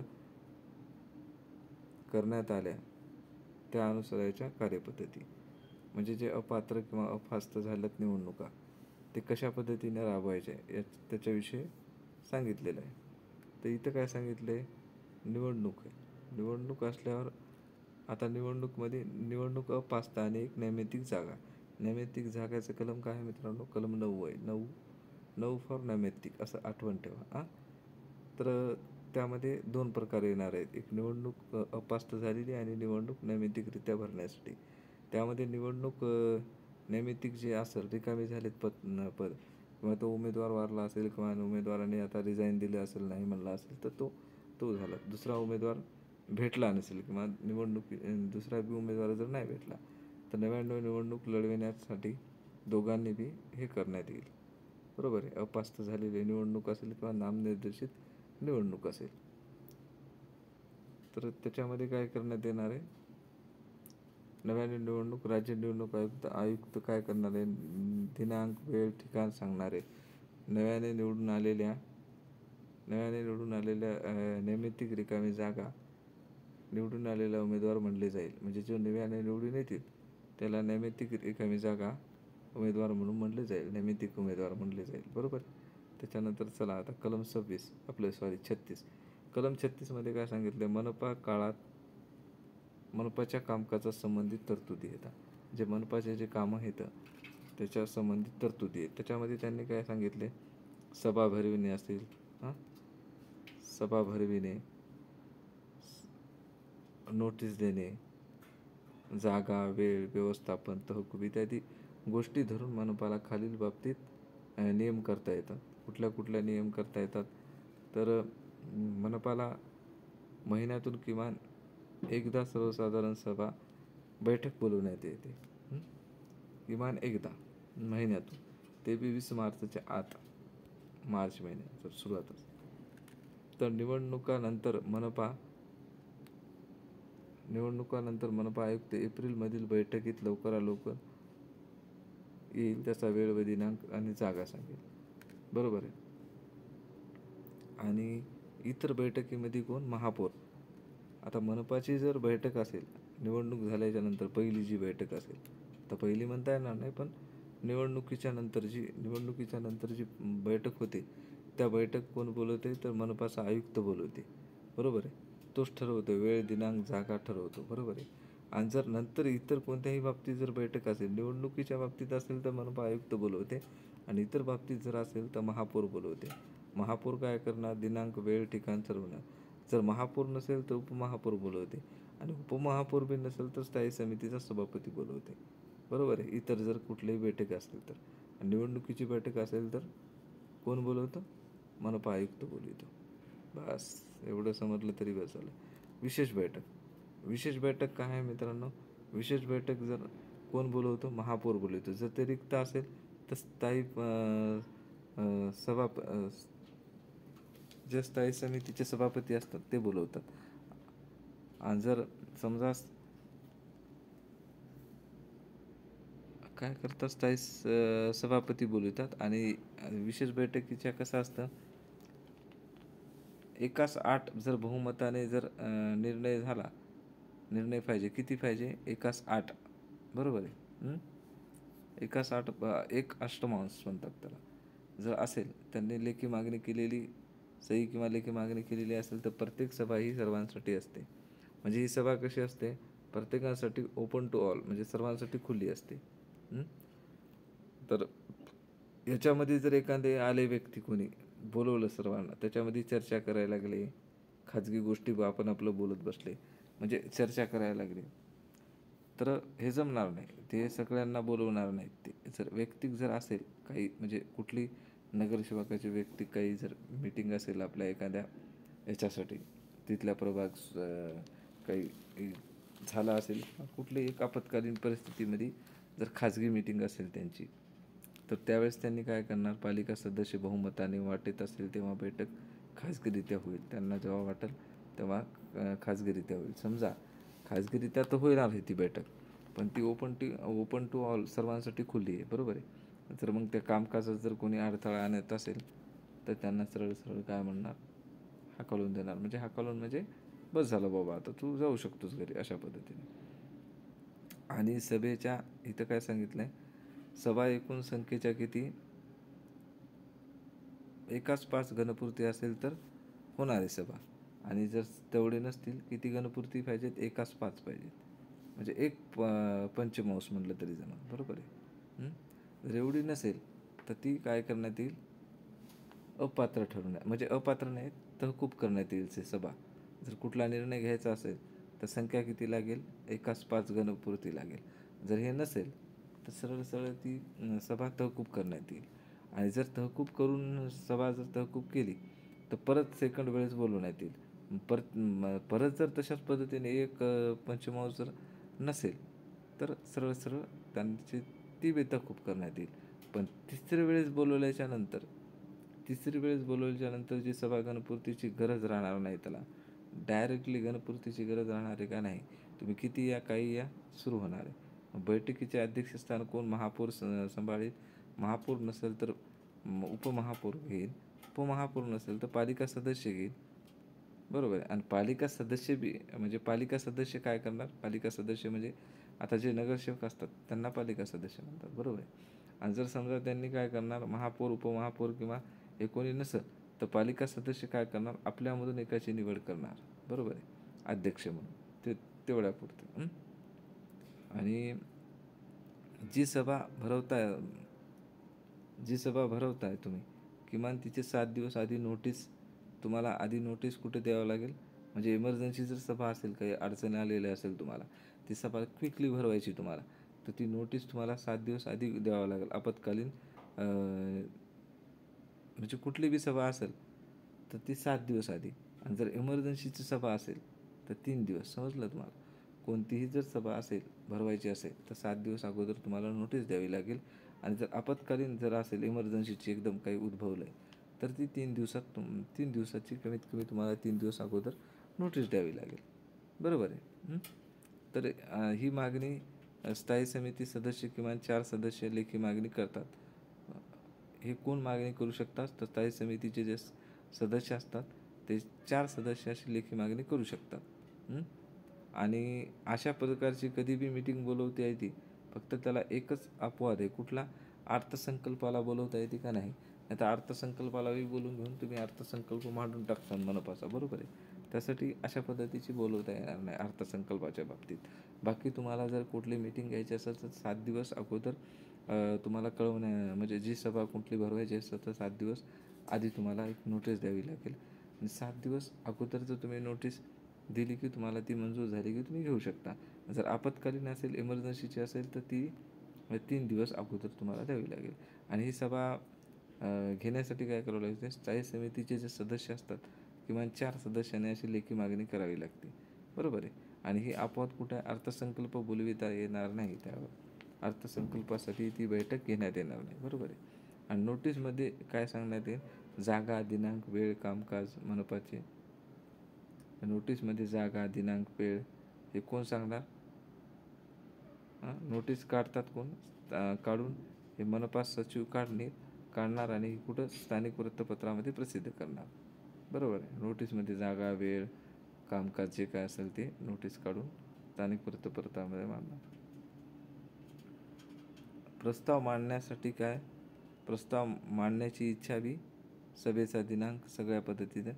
आता मांडण्यासाठी किमान किती? 3 दिवस आधी तुम्हाला 3 दिवस आधी कुठं लेखी नोटीस कोणाला द्यावं लागते? मनपाच्या सचिवाला द्यावं लागते. आणि संबंधित काय करावं लागते? अनुपूर्व घोषणा सभेच्या आदल्या दिवशी द्यावं लागते.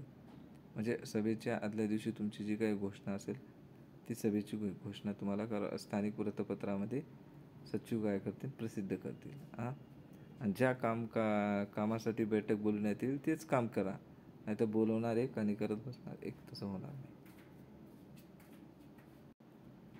इतर कामं तुम्हाला करायची नाहीत. बरोबर आहे.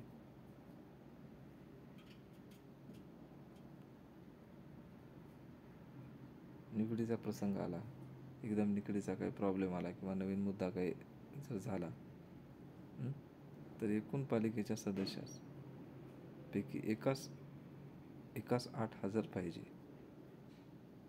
बरोबर आहे. आणि हजारच्या किती? एकास 4 बहुमताने मान्यता मिळाली पाहिजे. जर काही प्रॉब्लेम आला, काही महत्त्वाची बैठक असेल तर तिथं एकास 8 कर्मचारी म्हणजे कर्मचारी हजर पाहिजेत. म्हणजे हे नगरसेवक, पालिका सदस्य. आणि हजर असलेल्यापैकी एकाच 4 बहुमताने मान्यता दिली पाहिजे काही करायचं असेल तर. महत्त्वाची बैठक कोण? आयुक्तास कोणत्याही वेळी स्वतःहून आयुक्तास कोणत्याही वेळी स्वतःहून समितीच्या वतीने महापौर, उपमहापौर, स्थायी समितीचे सभापती सर्वांना किमान 1 दिवस पूर्व सूचना देऊन विशेष बैठक बोलविता येईल. म्हणजे काहीतरी अचानक असं उद्भवलं तर त्याला लगेच किती निकडीचा प्रसंग आला तर एकाच अष्टमांश हजर पाहिजेत माणसं. आणि 4 बहुमताने ती मान्यता मिळाली पाहिजे. आणि ही जी महत्त्वाची बैठक असते, आयुक्त काय करतो? स्वतःहून समितीचा जे महापौर असतील किंवा समितीचा जे समितीच्या वतीने आयुक्त काय करणार? समितीच्या वतीने महापौर, उपमहापौर किंवा स्थायी समितीचा जे काही सभापती असतील त्या सर्वांना किमान निदान 1 दिवस पूर्व सूचना देण्यात येईल विशेष बैठकीची आणि बोलवण्यात येईल. आणि दुसरे कामकाज चालणार नाही. फक्त जे काय आहे तीच बैठक तुम्हाला आधी घ्यावं लागेल. बाकीचं दुसरे कुठलंही काम त्याच्यामध्ये घेणार नाहीत. आणि जे आहे तीच सभा तुम्हाला म्हणजे ज्याच्यासाठी बोलवली ती करणार. सभा स्थगित बी करता येते. हजर असलेल्या बहुमताने सभा स्थगित करता येते. जेवढे हजर आहेत त्याच्यानुसार सभा स्थगित करता येते. मनपा सचिव हजर असलेल्याची नावे,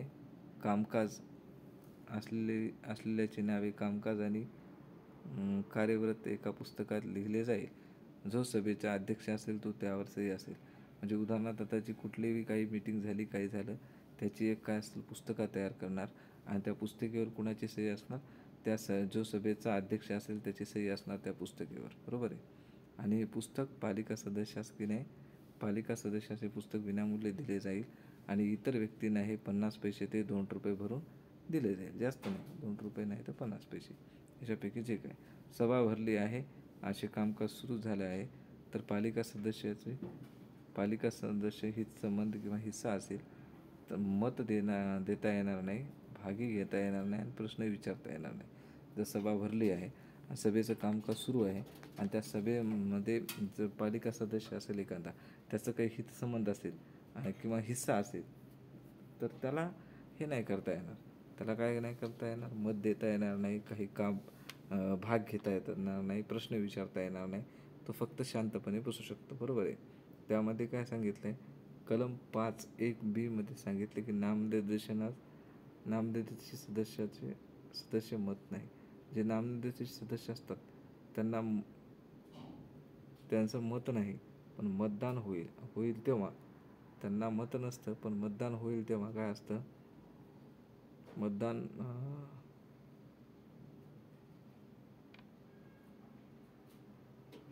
नाही काही नाही, फक्त हे नामनिर्देशित म्हणजे सदस्यांना मत नाही आणि मतदान होईल तेव्हा काय आहे इथं, मतदान होईल तेव्हा त्याला काय म्हणतात तर मित्रांनो, तर मतदान मोजणाऱ्यास काय म्हणतात, गणक म्हणतात. आणि समिती प्रस्तावाच्या बाजूने किंवा सहमतीच्या नाकारलेच्या विरोधात अशा पद्धतीने ते प्रसिद्ध केलं जातं. दोन्ही मिळून एका पुस्तकात नोंदी आणि नावे टाकले जातात. कोणाची, जे सहमतीच्या बाजूने प्रस्तावाच्या बाजूने विरुद्ध बाजूने आहेत त्यांची नावं आणि प्रस्तावाच्या बाजूनं ज्यांनी सहमती दर्शवली आहे त्यांची नावं एका अशा पुस्तकामध्ये छापली जातात. अशा पद्धतीनं समजा असं सपोज अशा पद्धतीनं हे वृत्तपत्र आहे, हे वृत्तपत्र आहे. वृत्तपत्राचं अशा पद्धतीने हे वृत्तपत्र आहे. तर इकडं समर्थन दिलेले, इकडं त्याचे नाकारलेले, बरोबर आहे, विरोध केलेले, माझं विरोधी, हे दोन्ही पुस्तकामध्ये दोघांची पण नोंद ठेवली जाईल. आणि पालिका सदस्यास सभेत उपस्थित राहण्याचा आणि तेथे होणाऱ्या चर्चेत भाग घेण्याचा अधिकार आहे. आयुक्त अनुपस्थित, जर आयुक्त उपस्थित नसेल तर उपायुक्त असतो. आणि याच्यापेक्षा कमी दर्जाचा अधिकारी असणार नाही त्या सभेला, बरोबर आहे. याच्यापेक्षा कमी दर्जाचा अधिकारी असेल काय त्या सभेला उपस्थित नाही, तेवढाच तरी कमीत कमी उपायुक्त तरी चालेल. आणि निवेदन देण्यासाठी म्हणजे आधी ही सहमती तुम्हाला पाहिजे असं तर महापौराची सहमती घ्यावीच लागेल तुम्हाला. कोणाला, आयुक्तांना, बरोबर आहे, आयुक्तांना, उपायुक्तांना.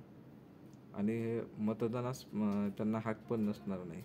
अध्यक्षपद असेल पण त्यांना हक्क नसणार नाही, बरोबर आहे. म्हणजे सहभाग घेता येईल त्यांना, आयुक्तास सहभाग घेता येतो. आणि आयुक्त जर हजर नसेल तर उपायुक्त असू शकतो, याच्यापेक्षा कमी दर्जाचा व्यक्ती असू शकत नाही, बरोबर आहे. आणि हे जर सभा बोलवायची असेल, काय करायचं असेल तर तुम्हाला महापौराची एक सहमती लागते. कलम 36A मध्ये काय सांगितले की पालिका सदस्यास निघून जाण्याचा आदेश, बरोबर आहे, कशामुळे देण्यात येईल तर तुम्हाला मी आधी सांगितलं होतं की ज्यावेळेस जर निवडणुकीच्या मतदारसंघामध्ये काही जर केलं त्यानं, केंद्रप्रमुखाला जर जाणवलं, सकारण वाटलं, म्हणजे त्याला जर असं पद्धतीने वाटलं तर ते कशा पद्धतीने हाकलून लावू शकतो, बरोबर आहे. तशा पद्धतीचंच काहीतरी असल्या पद्धतीचं हे कलम आहे. तर बघूत आपण काय, पालिका सदस्य निघून जाण्याचा आदेश देण्याचा अधिकार जो कुठलाला असतो तो सभेचा अध्यक्ष असतो, त्याची जबाबदारी असते. म्हणजे हे थोडं हे पालिका सभेविषयी ते होतं निवडणुकीचे विषय, बरोबर. सुव्यवस्थितपणे चालविणे, म्हणजे काय, पालिका हा अशा कोणाचा अधिकार आहे तर जो सभेचा अध्यक्ष असतो त्याची जबाबदारी असते की सुव्यवस्थितपणे चालली पाहिजे काय ती सभा. आणि जर सभा सुव्यवस्थितपणे चालत नसेल किंवा मग ते पालिका सदस्य एखाद्या सभा बिघडण्याचा प्रयत्न करत असेल, त्यास ताबडतोब निघून जाण्याचा आदेश देण्यात येईल. आणि त्यांनी त्या आदेशाचं पालन करणं हे त्याचं कर्तव्य आहे, बरोबर आहे. आणि त्याला ते पूर्ण दिवस, ज्या दिवशी त्यांनी तशा पद्धतीने वागले असं झाले त्या दिवशी त्याला पूर्ण दिवस तो उपस्थित राहता येणार नाही. आणि 15 दिवस अशा प्रकारचं, जर 15 दिवसातून त्यांनी जर 2 वेळेस जर अशा पद्धतीने जर त्याच्यावर कारवाई झाली 2 वेळेस, तर त्याला सलग 15 दिवस काही गरज नाही येण्याची, घरी राहू शकतो तो. आणि यात माफी दिली जाते, याला काही नाही, यातमध्ये माफी मागितली, सांगितलं दुसऱ्या वेळेस होणार नाही तर त्याला हे करण्यात येईल. आणि गैरशिस्त वागला तर त्याला 3 दिवस, लईच गैरशिस्त वागला तर त्याला 3 दिवस काय करण्यात येईल, निलंबित करण्यात येईल, सरळ झालं. आता कलम 37 मध्ये काय सांगितले, महापौर आणि उपमहापौर सांगितले कलम 37 मध्ये. त्याच्यामध्ये काय सांगितले, मनपाच्या सार्वत्रिक निवडणुकाच्या पहिल्या बैठकीत नगरसेवकाकडून एकाला महापौर आणि एकाला उपमहापौर म्हणून निवडलं जातं, बस. याच्यात असं आहे. आणि दोन्ही पदे कोण असतात, पालिका सदस्यच असतात. त्याचीच एका दोघांची निवड केली जाते. आणि त्याच्यानंतर समजा त्यांचा पदावधी संपला किंवा त्यांनी काही म्हणलं तर पालिका सदस्यतेचं पद कायम असतं. पदावधी किती 2.5 वर्षाचा आहे. आणि आरक्षण त्याच्यामध्ये असतं महापौरामध्ये. महापौराला आरक्षण असतं. त्याच्यामध्ये SC असेल, ST असेल, नागरिकांचा मागासवर्ग असेल किंवा महिला असतील, यांना आरक्षण असतं महापौरमध्ये. उपमहापौरमध्ये आरक्षण नसतं. त्याच्यानंतर आळीपाळीनं हे आरक्षण बदलत असतं. बरोबर आहे. वेगवेगळ्या यांना वेगवेगळे भेटत असतं. जातीचं प्रमाणपत्र, जातीची व्हॅलिडिटी ज्यांना आळीपाळीने हे भेटत असतं त्यांना काय जातीचं प्रमाणपत्र आणि जातीची व्हॅलिडिटी, कास्ट व्हॅलिडिटी देणं हे बंधनकारक असतं. बरोबर आहे. त्याच्यानंतर नवीन महापौर किंवा नवीन महापौर उपमहापौर पदावर येत नाहीत तोपर्यंत यांचा कार्यकाळ चालू असतो. महापौर उपमहापौर पुनर्निवडीसाठी पात्र असतात. बरोबर आहे. राजीनामा हे कायद्यानुसार कुठं मनपाला लेखी देऊ शकतात. मनपाच्या कायद्यानुसार. बरोबर आहे. मनपाला लेखी, महापौर बी आणि उपमहापौर बी मनपाच्या कायद्यानुसार राजीनामा लेखी देऊ शकतात. पण राज्यघटनेनुसार कसं आपलं जे नागरिकांचं असेल कलम 74 नुसार, बरोबर, नगर परिषद त्याच्यानुसार ते तिकडे देऊ शकते, विभागीय आयुक्ताला देऊ शकतात. त्याच्यानंतर महापौर आणि उपमहापौर रिक्त नियमितरित्या भरणे, शक्य तितक्या लवकर भरणे, महापौर उपमहापौर निवडून आणणे. बरोबर आहे. म्हणजे समजा रिकामं झालं नैमित्तिक कारणाने तर लवकरात लवकर ते भरायचे आणि निवडून आलेल्या उर्वरित कालावधीत करताच असेल ती. उदाहरणार्थ आता एखाद्याने 1.5 वर्ष कार्य केलेलं आहे. बरोबर आहे. आणि 1.5 वर्ष केलेले आहे, राहायला 1 वर्ष, 2.5 वर्षाचा कारभार, तर तो 1च वर्ष राहील त्याचा उर्वरित. बरोबर आहे. आणि जर त्यांना काढून कसं टाकलं जाते महापौराला किंवा उपमहापौराला, त्यांनी जर 2 सभा बोलवण्यात कसूर केला तर त्यांना पदावरून दूर केलं जातं. आणि हे राज्य शासन काय करतं, त्यांना पदावरून दूर करतं. बरोबर आहे. तरी बी त्यांना एक वाजवी संधी दिली जाते, त्याच्यात त्यांनी त्यांचं मत मांडू शकतात. पदावरून दूर केल्याच्या नंतर त्यांचं पालिका सदस्य जाते का? नाही, ते नगरसेवक राहतात. तसंच फक्त त्यांचं महापौर आणि उपमहापौर हे पद जातं. आता कलम 37A बघायचं आहे आपल्याला. कलम 37(1)A याच्यामध्ये विरोधी पक्ष नेता आहे. बरोबर आहे. विरोधी पक्ष नेता तर सर्वात जास्त संख्याबळ असलेला 2 नंबरचा सर्वात जास्त संख्याबळ असलेला 2 नंबरचा महापौराकडून मान्यता देण्यात आला असा आदेश असेल तो. बरोबर आहे. आणि अशा विरोधी पक्षाचा नेता निर्वाचित सदस्य. बरोबर. आणि ज्यावेळी संख्याबळ समसमान असेल तर त्यावेळेस काय केलं जातं, आणि महापौर काय करतात, पक्षाचं स्थान पाहतात. म्हणजे पक्ष त्याचे आमदार किती, खासदार किती, अशा पद्धतीनं स्थान पाहून ते त्याचं असतो निर्णय. हा त्यांचा कसा असतो, त्यांचा निर्णय हा अंतिम असतो, कोणाला विरोधी पक्ष बनवायचं ते. आणि विरोधी पक्षनेत्याचं मानधन भत्ते मनपा ठरविते. झालं, एवढंच आहे विरोधी पक्षाचं. विरोधी पक्षाचं कलम काय आहे मित्रांनो, तर कलम 37(1)A आहे. 1A आहे. बरोबर आहे. आणि इकडे काय आहे, सभागृहाचा नेता जे आहे त्यांचं कलम आहे 37(1A1). सभागृहाचा नेता 1A1. बरोबर आहे. सर्वात जास्त संख्याबळ असलेल्या पक्षाचा नेता पाहिजे.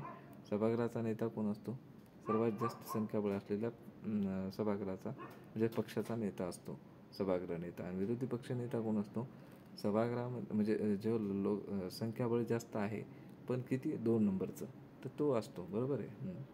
महापौराकडून त्यांना मान्यता भेटते. आणि व्यक्ती हा सभागृहाचा नेता, पालिका सदस्य म्हणजे असतो. सभागृह नेता कोण असतो, तो व्यक्ती कोण असतो, तो पालिका सदस्यच असतो. मानधन भत्ता आणि सर्व काही कोण ठरवतं, मनपात ठरवते त्यांना किती द्यायचं काय. आणि कलम 37A मध्ये काय आहे, मानधन आणि फी व भत्ते. बरोबर आहे. राज्य शासनाच्या पूर्वसहमतीने मनपाला मानधन, फी, इतर भत्ते देता येईल.